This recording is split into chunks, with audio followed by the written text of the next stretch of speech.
Woohoo! Mystic GLoLady here, and yes, my precious Bella May is joining me, and I would like to invite you on March the 22nd of 2016 to an interview that I am going to be doing. It is going to be on the X Zone, and Rob McConnell is going to be the host, or shall I say is the host, but March 22nd from 9 until 10 p.m. on xzoneradiotv.com. You can hear me, and they will be asking me a few questions, and that way you'll get to know even more about me, and how weird I am and how weird you might be. So I hope to see you.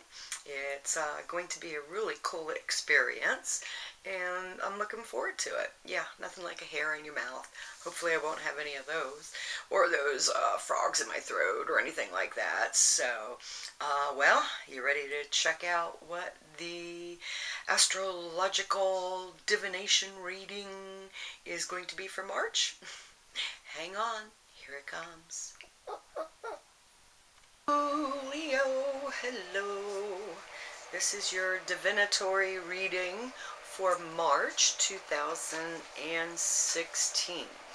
And this is a general reading where I put you into the first house position.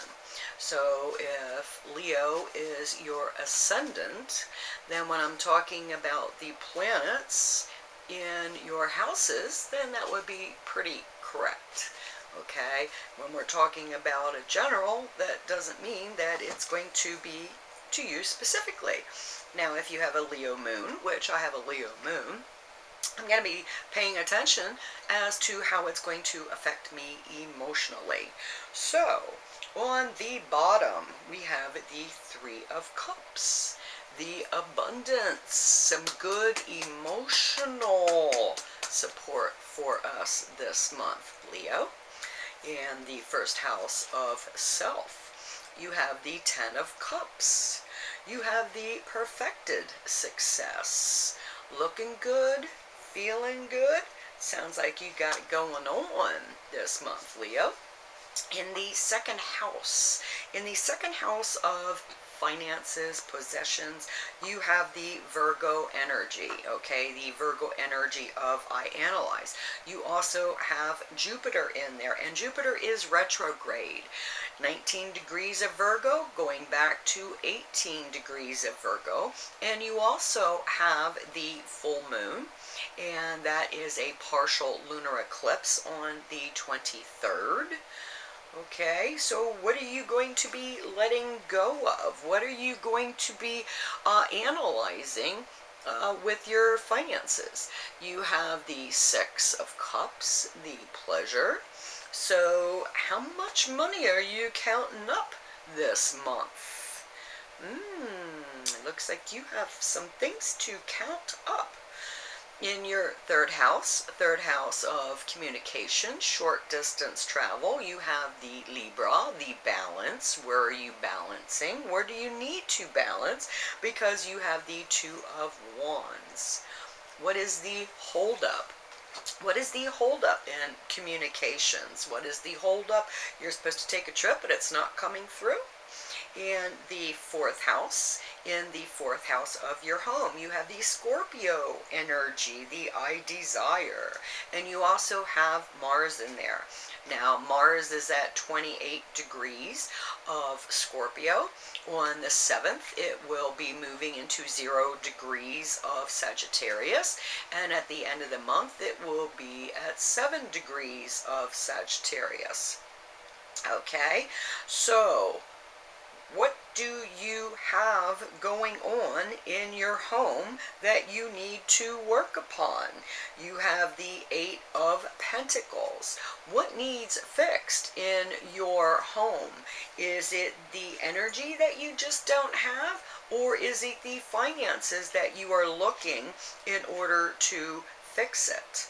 Okay, now in your fifth house of fun, creativity, sex, children, you have Sagittarius and you have Saturn, and Saturn is that lord of karma. Okay, Saturn is at 15 degrees of Sagittarius, and then on the 25th it is going retrograde at 16 degrees, and it will finish up 16 degrees of Sagittarius. So, are you being taught about having too much fun in there? The Four of Wands, the perfected work. Have you learned not to have too much fun? Is that what, hey, you're learning how to work it. You're learning to get that balance. Okay, in the sixth house, you have Capricorn and you have Pluto in there. Pluto's that change, that transformation. The sixth house is your health, work, service, daily routine. And Pluto is at 16 degrees Capricorn. It'll be 17 degrees of Capricorn. So you also have a Four of Pentacles. Okay, so what are you working on? Are you working on a new health routine? Okay, is that something that you really need to consider? In your seventh house of partnerships, you have the energy of Aquarius. And in Aquarius, we start out the month with Mercury and Venus in Aquarius. Mercury will be there until the 6th, when it will move to 0 degrees of Pisces. And that will be in your 8th house. And then it will move into Aries on the 28th. Yes, 1 degree. Oh no, I'm sorry, that's the 23rd of March. It will move into Aries because it finishes off at 18 degrees of Aries. Okay, so what kind of new communications are you going to be doing? Because it's going to be some fast talking. Now, in your partnership house, you have the Nine of Swords, the despair and cruelty. Now, with Venus in there, Venus is there at 15 degrees. On the 13th, it will move to 0 degrees of Pisces and end up at 23 degrees of Pisces. And that's dealing with other people's money. So, what is it, the new beginnings with other people's money that is going to be coming up in March also? In the 8th house of the other people's money, we have the Pisces energy. Okay, Pisces, I believe. And you have Neptune there.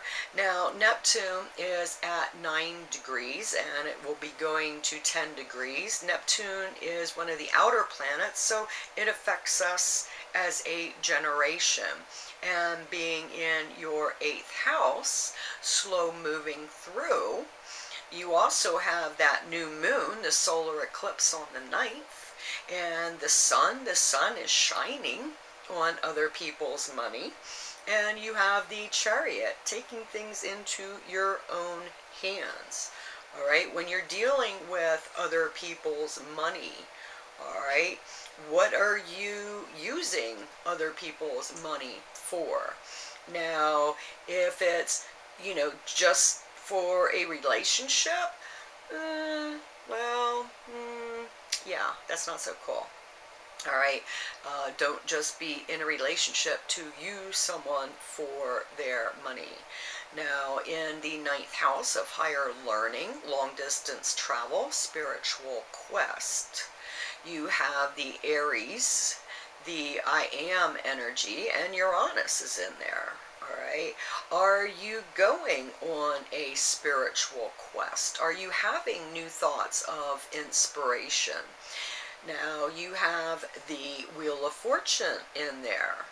Are you looking to go on a spiritual quest? Are you looking to travel for? Are you traveling for a greater understanding? Okay. In your 10th house, the 10th house of career, you have Taurus. Now, you also have the Three of Swords, the sorrow. All right. When you're dealing with your career, do you have to make a choice of family, your partnership, or a career? Is it something that you need to do, or are you looking to benefit your relationships through communication, through healing? All right. And the 11th house of hopes, wishes, friends, and associates. You have the Gemini, I think, energy. And you also have the Hermit. Okay, so are you keeping to yourself rather than going out there and hanging with too many of your friends? And why is that? Are you not getting the support from your friends that you need? And the reason that you are not getting that is because you are staying in and keeping yourself separate from. In the 12th house of karma, of hidden secrets, hidden enemies. Well, of course secrets are hidden, or they wouldn't be secrets, now would they? But it's our own self-undoing. It is our skeleton closet. And you have the Strength card. Okay, now the energy of Cancer in there, the I feel. And in looking at what you have going on this month, Leo, where's the hold up? Where's the hold up? I'm like, what do you need to communicate in order to get that hold up? Your home, your partnership, your career. What is not quite working this month? What do you need to concentrate and work on? Is that why you need that spiritual quest to get things straightened out? Okay, the strength that you're going to get going within. That's a biggie. Do you want to be happy? Do you want to be right? What is the holdup in your communications? So that's something that you need to identify. All right, remember to say what you mean what you say, don't say it mean, but outside manifest as illness within. So if something's bothering you, then you better get it out. Okay, don't hold it in, because that will, it kind of makes us sick, and we're only as sick as our secrets. So if you would like to, send me questions that you would like to know, I am going to be a guest on the X Zone, okay? X Zone Radio TV on March the 22nd from 9 until 10 p.m. Eastern Standard Time. And you can find that at xzoneradiotv.com. So send me your questions, what you'd like to know, because I'm sure I'm going to be surprising you with the interview that I'm going to be doing. So thank you to Rob McConnell. I greatly appreciate being asked to be on your show. He's been doing this since 1992 and has over 3,600 guests so far. So I look forward to being a part of. And I look forward to seeing you again next month. And I'm going to have my astrology cheat sheets ready to go, so that you too can learn astrology in an easier, simplified fashion. So, Leo, usual.